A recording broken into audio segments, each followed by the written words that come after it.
7 fakta sunat di Alkitab.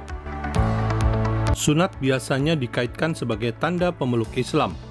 Karena itu jika ada pria yang pindah agama Islam, maka pria itu disunat. Apa kata Alkitab tentang sunat? Simak 7 fakta sunat di Alkitab. 1. Sunat, tanda perjanjian tentang tanah perjanjian. Saudara, tahukah Anda sunat adalah tanda perjanjian antara Tuhan dengan Abraham tentang tanah perjanjian? Kejadian 17 ayat 8-11 tertulis, "Padamu dan kepada keturunanmu akan kuberikan negeri ini yang kau diami sebagai orang asing, yakni seluruh tanah Kanaan akan kuberikan menjadi milikmu untuk selama-lamanya, dan aku akan menjadi Allah mereka."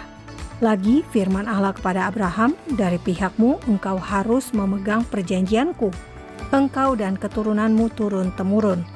Inilah perjanjianku yang harus kamu pegang. Perjanjian antara aku dan kamu serta keturunanmu, yaitu setiap laki-laki di antara kamu harus disunat. Haruslah dikerat kulit katanmu, dan itulah akan menjadi tanda perjanjian antara aku dan kamu."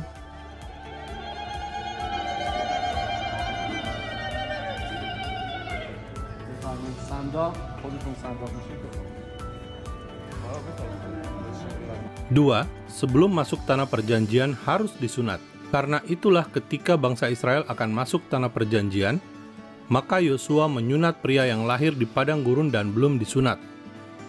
Yosua 5 ayat 2-3, "Pada waktu itu berfirmanlah Tuhan kepada Yosua, buatlah pisau dari batu dan sunatlah lagi orang Israel itu untuk kedua kalinya. Lalu Yosua membuat pisau dari batu dan disunatnyalah orang Israel itu di bukit kulit katan." 3. Perjanjian sunat berlaku untuk keturunan Ishak. Kejadian 17 ayat 21 Tuhan berkata, "Tetapi perjanjianku akan kuadakan dengan Ishak, yang akan dilahirkan Sarah bagimu tahun yang akan datang pada waktu seperti ini juga." Dengan demikian perjanjian sunat terjadi ketika Ishak belum lahir. Tetapi Tuhan sudah menetapkan namanya adalah Ishak, sehingga sunat hanya berlaku untuk keturunan Ishak sebagai umat perjanjian atas tanah perjanjian, bukan berlaku untuk keturunan Ismail. 4. Sunat bukan hukum Taurat. Sunat dilakukan sebelum hukum Taurat diberikan, sehingga sunat bukan hukum, tetapi tanda perjanjian. Atas alasan itulah sunat bisa dilakukan pada hari Sabat. 5. Pemeluk Kristen tidak disunat. Mengapa Yesus disunat sedangkan pengikut Yesus tidak disunat? Jawabannya sederhana. Yesus adalah orang Yahudi, sedangkan pengikut Yesus berasal dari berbagai bangsa. Orang Yahudi berhak atas tanah perjanjian, sementara pemeluk Kristen berasal dari berbagai bangsa yang tidak harus menetap di tanah perjanjian. 6. Mengapa ada sunat Kristus? Kolose 2 ayat 11 tertulis, "Dalam Dia kamu telah disunat, bukan dengan sunat yang dilakukan oleh manusia, tetapi dengan sunat Kristus, yang terdiri dari penanggalan akan tubuh yang berdosa."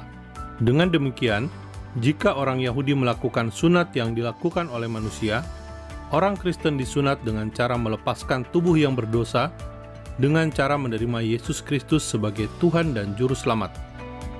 7. Sunat hati. Saudara, meski sunat fisik adalah tanda perjanjian untuk bangsa Israel, namun Alkitab juga menyebut sunat hati. Ulangan 10 ayat 16 tertulis, "Sebab itu sunatlah hatimu dan jangan lagi kamu tegar tengkuk." Ulangan 30 ayat 6 berkata, "Dan Tuhan Allahmu akan menyunat hatimu dan hati keturunanmu, sehingga engkau mengasihi Tuhan Allahmu dengan segenap hatimu dan dengan segenap jiwamu, supaya engkau hidup." Kesimpulannya, sunat adalah tanda perjanjian tentang tanah perjanjian untuk bangsa Israel.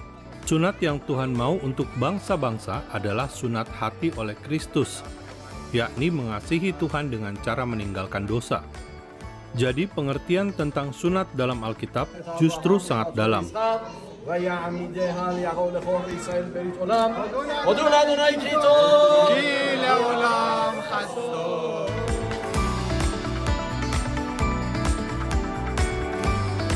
Salam damai dari Fakta Israel.